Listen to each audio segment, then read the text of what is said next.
Hey guys, today we're going to be writing a hook. We will learn how to write a strong first sentence, which is also known as a hook. A hook grabs the reader's attention when writing a narrative. The hook is the very first sentence in your story. It makes the readers want to keep reading. Why is it important? Just like when you go to the movies and you watch a movie, the first thing that you see are trailers. If the trailer does not catch your attention, 9 times out of 10, you will not go spend money to watch the movie. So, just like a movie trailer makes you want to watch the movie, a hook makes people want to read your story. There are different types of hooks that we can use when writing or starting our narrative. The first one is action. Action starts with something exciting happening.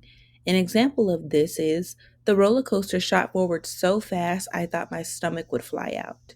Do you see how we know that this person is at some sort of amusement park, but they're not telling us that they just went to Six Flags? They're giving us more of a picture of how they felt at that place, okay?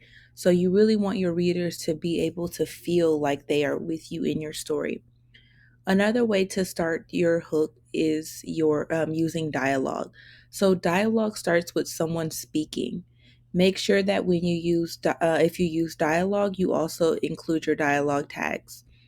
Don't open that door, my brother shouted. So do you see how there's an exclamation point? They're not just telling me someone opened the door, they're using dialogue to express that someone opened the door. Another way to start your hook is through an onomatopoeia, which is a sound effect. Start with an interesting noise. An example of that is bang, the basketball slammed into the bleachers. Notice how they did not tell us they were at a basketball game, but we can assume that their story took place at some sort of basketball court or some sort of gymnasium where they're able to play basketball and there's bleachers around. So be descriptive, make people want to read it. The last way that you can start your narrative or your hook is with a question. So you can ask something that makes the reader curious. Have you ever been so scared your legs would move?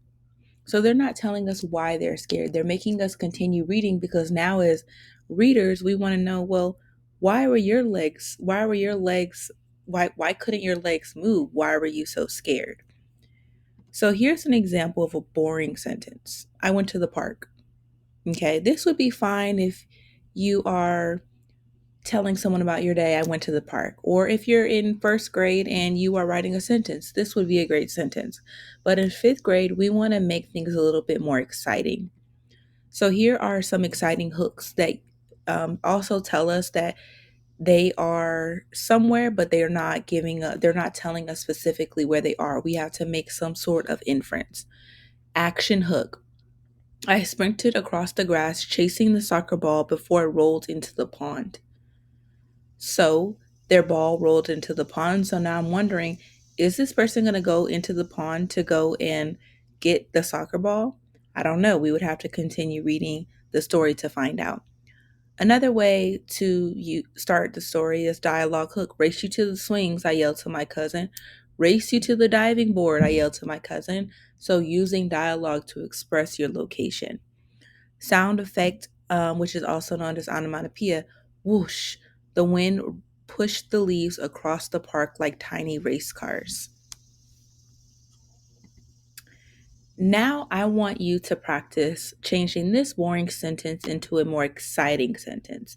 Use one of the hooks that we went over in this lesson to recreate this sentence.